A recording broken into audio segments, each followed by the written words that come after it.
How many of you have ever been in an argument with someone? You were winning. You knew you were winning. Every rational person in the universe knew you were winning. And that person, whether it was your significant other or your mom and dad, changed the subject. Can I see your hands? Oh, look at you. Now let's reverse this. How many of you have ever been in an argument? You were losing, you knew you were losing, everyone around you knew you were losing, and you changed the subject. Can I see your hands? All right, Cedarville is more honest than other Christian colleges I have been at. Today, I want to talk to you about a topic where people change the subject.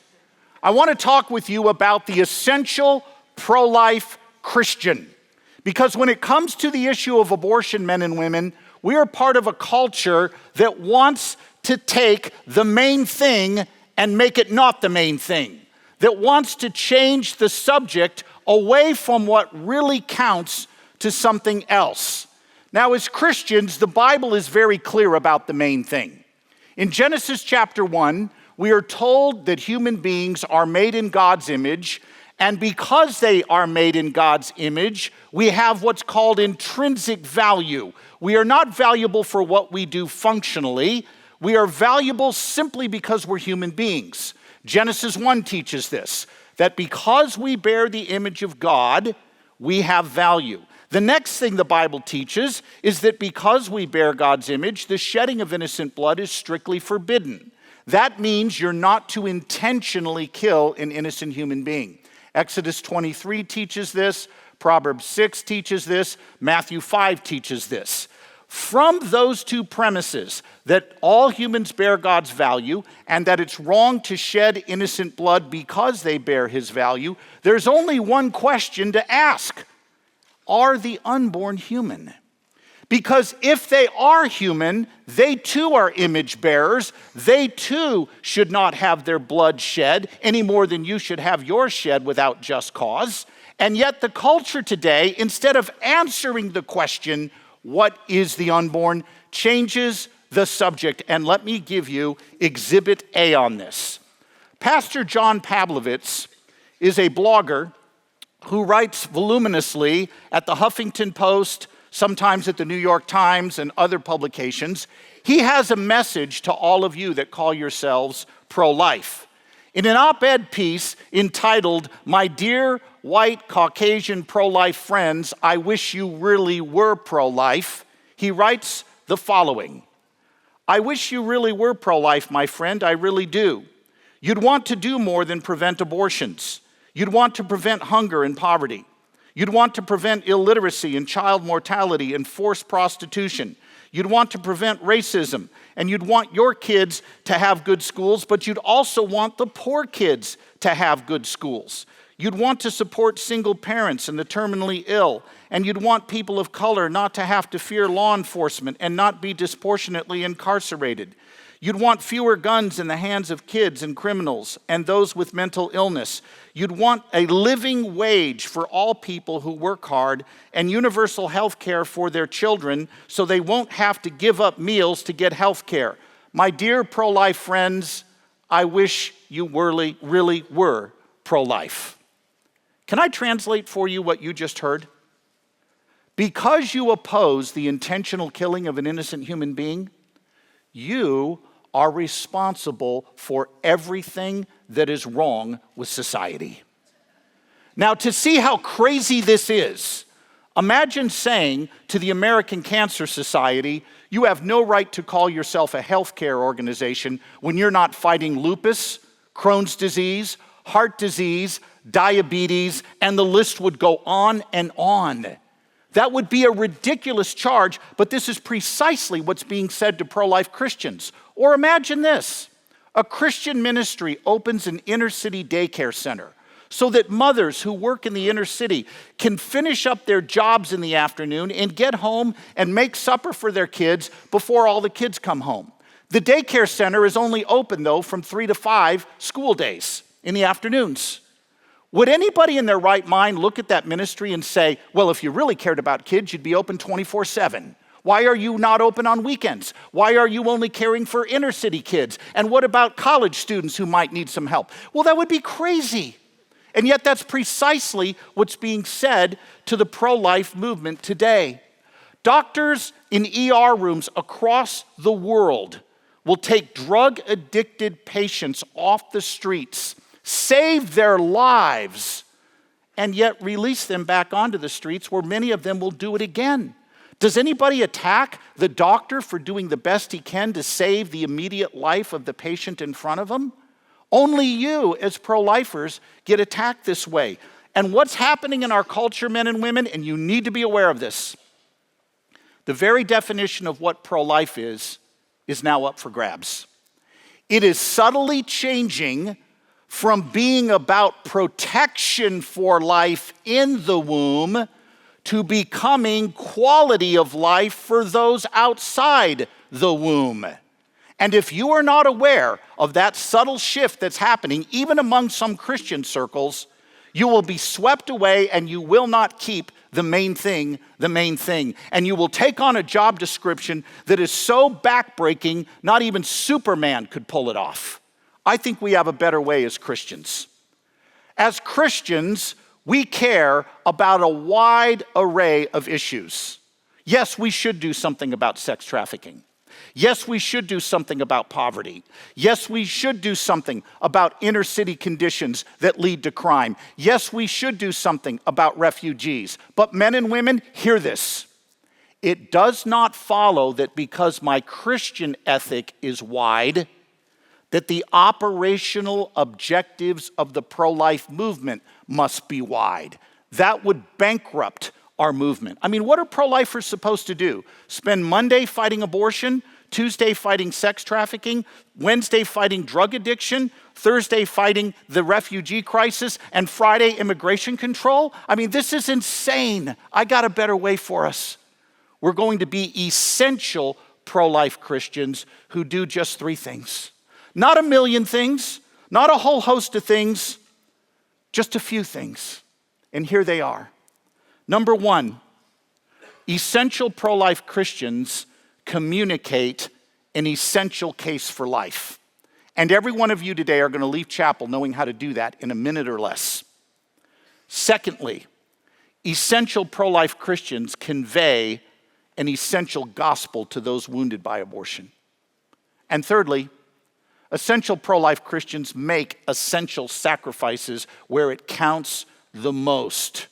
Our culture wants to take all these other issues and lump them together as being morally equivalent to abortion, as if somehow not getting a big enough paycheck is morally equivalent to being dismembered in the womb.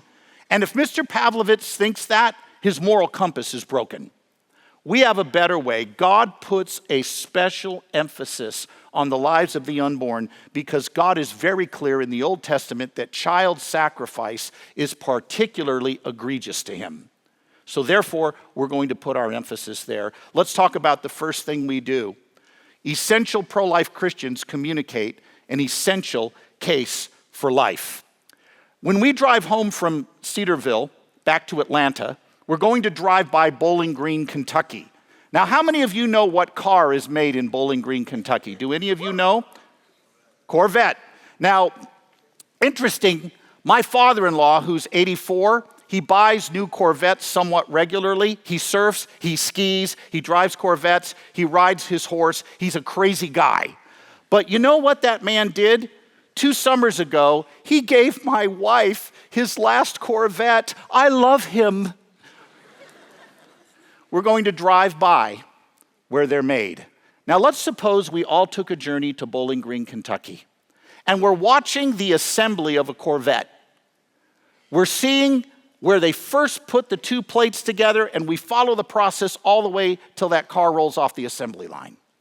Would we say that we've got a Corvette when the first 2 metal plates are put together? No. I mean, those metal plates could be used to build a barbecue, a boat, a chain rail, who knows? Would we say we've got a Corvette when the drivetrain and suspension are in place? Some of you are going, well, now we're getting close. I mean, hey, that motor with 480 horsepower, yeah, I mean, we're getting close. How about this? What about when the body, that fiberglass body, is attached to the frame and the drivetrain and the suspension? Do we have a Corvette then? Some of you are still skeptical. How about this? What about when the tires hit the ground? Do we have a Corvette then? Now I think we all agree we've got a vet. Nobody here is going to say we've got the Corvette when the first two metal plates come together. But you know what? You're not like a part thing, like a car that's put together bit by bit, bolt by bolt. When you were an embryo, men and women, you did something no constructed thing like an automobile ever did. From the very beginning, from the point of fertilization, you developed yourself from within. In that early embryo is everything that's needed to drive the development forward. The mother isn't making the child develop. That's intrinsic to the early embryo. You are identical to that embryo you once were. You weren't just part of another human being back then. You were already a whole living member of the human family. That's the science of embryology. That's exactly what we're told. But you know what? Science alone doesn't give us everything we need. We also need theology and philosophy. In just a minute, I want you to stare at some people around the room. Don't do it yet. But in just a moment, I'm going to have you do this. And what I want you to do is I want you to look at them. Now, guys, if there's been a cute girl here all semester you've been dying to make eye contact with, this will be your God-sanctified moment to do it. Do not laugh. I met my wife that way. Do you see this ring on my finger? 32 years, baby. So don't laugh. Don't underestimate this, all right? Now, 1, 2, 3, stare. Gentlemen, if you're looking at me, you're looking at the wrong place. Stare. All right. Look back this way. What makes us equal? Are we all physically equal? We're not. If development or physical ability makes us equal, those with more of it have a greater right to life than those with less. Last September, I did something crazy or perhaps suicidal. I'm not sure which. At age 57, I went back to my high school where I played on the high school basketball team, and I played on the alumni team against the current student basketball team. Don't laugh, we beat them by 24 points. And yours truly took one shot. It was a three-pointer, nothing but net, baby. Drain that thing. And 3 assists and a rebound. Now, I consider that an overwhelming success because my objective for the morning was singular: avoid hospitalization. If I had to go up one-on-one against any of you guys and many of you girls out there right now, I'd get creamed because at 57, I'm no longer quick on my feet. I can still shoot the 3, but I can't get open to shoot it because I'm too slow. If value comes to us based on physical ability or development, those of you with more of it have a greater right to life than those who have less. Are we all equally self-aware? Some of you, if you had coffee before coming to chapel, can I see your hands? You had a good shot of caffeine. It's okay if you feel that way. I'm an agnostic until my second cup of coffee in the morning. That's all right, all right? I have probably just assured I'll never come back to Cedarville to speak. If self-awareness gives us value, and you have more of it than me, you have a greater right to life than me, because rights are based on degreed things. You know, there's only one thing we all share equally in this room. As you were looking around, here's the one thing we all share. We all share the same human nature that bears the image of our Maker. And you've either got a human nature or you don't. It doesn't come in degrees. People will say, well, that embryo, that embryo is just a clump of cells. It doesn't have a human nature like you and me. That's different. That embryo's different. So here's my question. How does it follow? Or how is it possible, I should say, for two human parents to create offspring that isn't human, but later becomes so? To quote my favorite philosopher, Ricky Ricardo, they have some splaining to do. There's 4 differences between you, the embryo, and you, the adult. And when I was here 2 years ago, I went over those with you. I'll do it again today for any of you that weren't here. There's a difference of size, a difference of level of development, a difference of environment, and a difference of degree of dependency. Think of the acronym SLED. You'll remember these 4 differences. Size, you were smaller as an embryo, but since when does body size determine your value? Men are generally larger than women. Do men deserve more rights than women do? At the last college I was at, a guy said, "Yeah, man." And I said to the crowd, "We now know why that man will never be married." What about level of development? You were less developed as an embryo than you are today, but why does that matter? Men and women, we need to get out of the habit of always accepting the burden of proof. If our critic claims that self-awareness gives us value or level of development, it's not on you to refute them, it's on them to defend their own claim. They made it, they own it, they defend it. How does development make you more valuable? 2-year-old girls do not even have a developed reproductive system yet. Are they less human and valuable than the 21-year-old young woman who does? What about environment, where you were located? You were in the womb, now you're out. But how does where you are determine what you are? If you drove, or I should say, if you traveled at least 700 miles to come to school at Cedarville from where you live, can I see your hands? Oh, wow, that's a lot of you. If a journey of 700 miles didn't change you from one kind of thing to another, how does a journey of 7 inches down the birth canal suddenly transform you from non-human, non-valuable thing we can kill to valuable human being that we can't?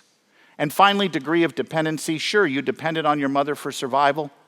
But since when does dependency on another human being mean that we can kill you?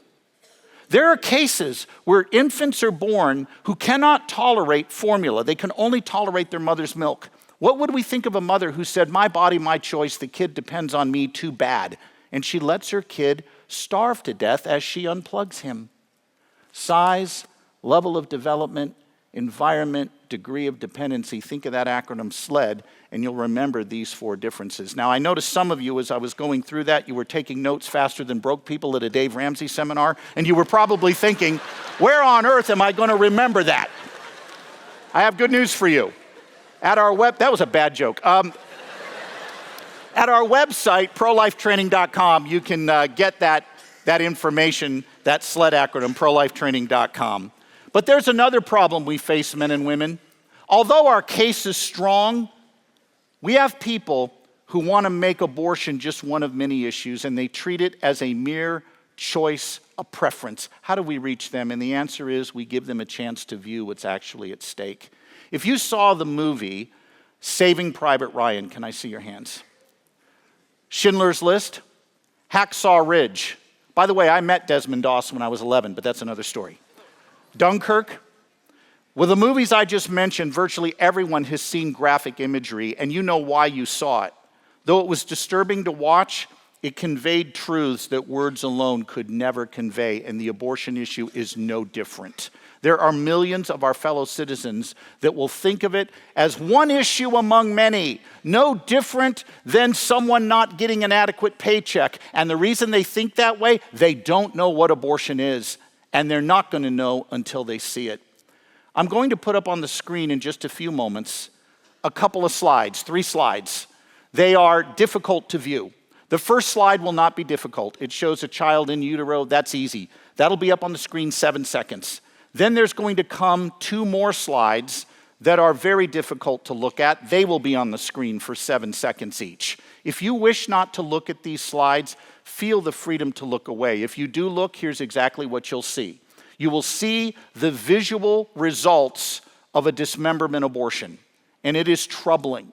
And I want to say something else. In just a moment, for any of you that are here today that have been wounded personally by abortion, guys who encouraged girls to abort or girls who chose that because you didn't think you had another way out, in just a moment, I'm going to talk about the incredible riches of God's grace found in the gospel when we talk about that essential gospel. But I want you to know, we're not showing this, and Dr. White made this point very clear. We're not talking about abortion today or showing these images to beat up on people, because grace is there for you. And I want you to keep that in mind as we take just a moment to look at this brief visual presentation, and then I'll wrap up quickly with the rest of what I have to say. So at this point, we will go ahead and roll those slides, and if you wish to look away, again, you feel the freedom to avert your gaze during the brief moments that this presentation runs.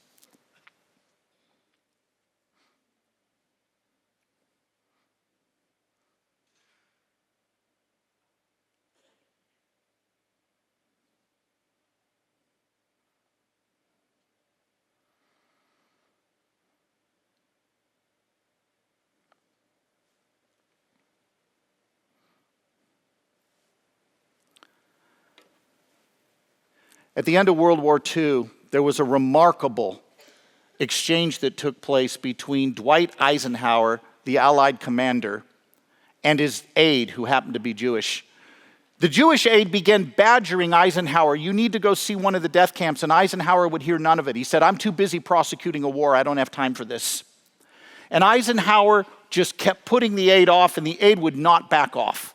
And if you've been to the Holocaust Museum in Washington, D.C., you may remember that as you start on the third level and wind your way down, at the very top there's this engraving of Dwight Eisenhower sitting in the Jeep with a very pale look on his face.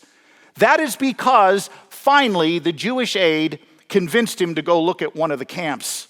And just to get rid of the aide, to get him to quit bugging him, Eisenhower said, "Fine, I'll go look at one of your camps." And the aide drove him out to Ohrdruf, a notoriously brutal camp that had just been liberated. Eisenhower got out of the Jeep, and he didn't believe when he got there that the evil was that bad. He was like people today who think abortion's not that bad. It's just one of many issues. He didn't believe the stories. He gets out of the Jeep.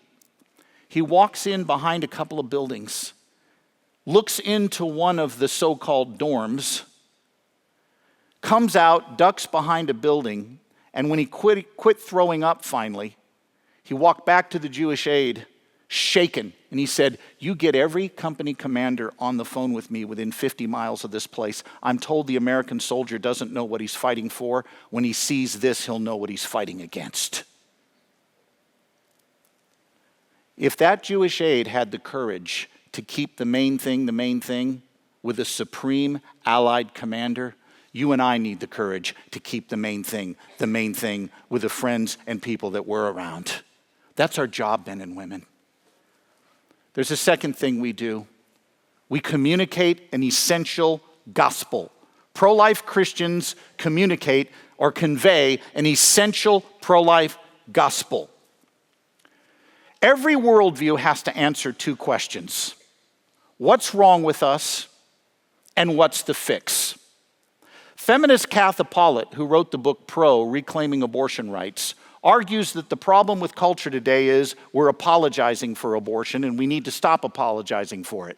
According to Pollitt, vacuuming out your house is morally equivalent to vacuuming out your womb. There's no difference between the two. And what's wrong with our world, she said, is that we're ashamed to say that abortion's fine. Stop apologizing for it. The Christian worldview has a different answer. The Christian worldview, based in Scripture, says that every one of us in this room is disqualified. Now, why is that important? Because there are men and women, maybe some of you listening to me right now, you're looking back over your past lives, and you're sitting here at Cedarville University, and you're thinking, the Lord will never be able to use me the way He's using those around me, because if the people around me knew what was back there in my past, they would shudder. Men and women, Jesus doesn't shudder over your sin. He knows it. He doesn't shudder. He paid for it. The gospel is that every one of us is disqualified. I don't know how many of you saw the movie Unforgiven with Clint Eastwood. It's a dark Western. Clint is a gunfighter, an assassin, and he's been training an understudy, a young guy by the name of the Schofield Kid. And the Schofield Kid has just killed his first guy. And he's all excited. "Will, did you see that? I blew them away. I blew them away. Did you see that?" And Clint Eastwood's character, Will Money, looks at the young kid and says, "It's a heck of a thing killing a man. Taking away all he ever had and all he ever will have." "But Will, they had it coming, right? They had it coming." And in a line you could preach a month of Sundays on. Will looks at that kid and says, "Boy, we all got it coming." The gospel of Jesus Christ, men and women, is that every one of us in this room has it coming. That's the gospel. In Luke chapter 13, a tower, Jesus describes a tower that falls on people. And his audience expected him to say, those people had it coming. And Jesus shocks them with his reply. He says, if you don't repent, you too will perish. That's the stark reality for every one of us here today. Now, thankfully, God did not leave it to us to fix that problem. Because Jesus comes and bears in full the judgment we deserve, and God proves that his sacrifice is sufficient for our sin by raising Jesus from the dead, bodily and historically, so that all those who trust in Jesus for salvation, God the Father is no longer your judge. He's your dad, and he adopts you into his family as a dearly loved child. You know what this world needs out there, men and women? They need us to tell the truth about abortion. Anybody who tells you the way to spare people guilt is to spare talking about abortion does not know what they're talking about. Because when you don't talk about abortion honestly, you don't spare people guilt, you spare them healing. Unconfessed sin has them out of full fellowship with their Savior. We need to tell the truth about the condition of all of us here, and then point people to the only remedy that can fix things, the gospel of Jesus Christ, our slain Savior who bore in full the judgment every one of us deserves. I end with this. The essential pro-life Christian makes essential sacrifices. Let me tell you what your first sacrifice needs to be. You need to know how to step up and make your case for life very quickly, very concisely, without any kind of fluff. And I'm going to tell you how to do that in a minute or less. I want you to pretend it is next Thanksgiving. Do any of you have relatives who do not know Jesus, who are not Christian, who are not pro-life, probably not politically aligned with you either, but they visit your home during the holidays? Can I see your hands? Oh, a lot of us. I want you to pretend that you have an Aunt Betty. Aunt Betty is from Boston. And Aunt Betty, Harvard educated, thinks that your Christianity is really weird. And she thinks that Cedarville University is probably weird. And she thinks your pro-life views are really weird. And as she's biting her turkey, she looks at you with a quizzical eye and says, now, tell me why you're pro-life. Here is what you're going to say, and I need somebody to time me. Does somebody have a watch that can time me on this? Okay, you're on, sir. When I say go, you start the clock going. Here's what you're going to say in 1 minute or less. Go. Aunt Betty, I'm pro-life because the science of embryology says that from the earliest stages of development, you were a distinct, living, and whole human being. You weren't part of another human being like skin cells on the back of my hand. You were already a whole living member of the human family, even though you had yet to grow. And you know what else, Aunt Betty? There's no essential difference between that embryo you were and the adult you are today that would justify killing you back then. Differences of size, level of development, environment, and degree of dependency are not good reasons for saying we could kill you then, but not now. Did I get that done in under a minute? Okay, I did. Now, I may be slow on the basketball court, but I rocked it right there, okay? Men and women, your job is to go out there and clearly articulate what our view is, keeping the main thing the main thing. You are not called to take on every issue under the sun as a pro-lifer. As a Christian, you are called to take on a wide array of issues, but your pro-life objectives are not compromised because you keep the main thing the main thing. And that soundbite keeps the main thing the main thing. And our world needs clarity, and yes, you will take some heat for it. And in that moment, men and women, you will have to make a decision. Do I care more about what my king thinks of me or what that critic standing across the table thinks of me? I hope you'll choose to serve your king. Go out there and serve him. Go out there and give him heaven. God bless you. Thank you for being at chapel today.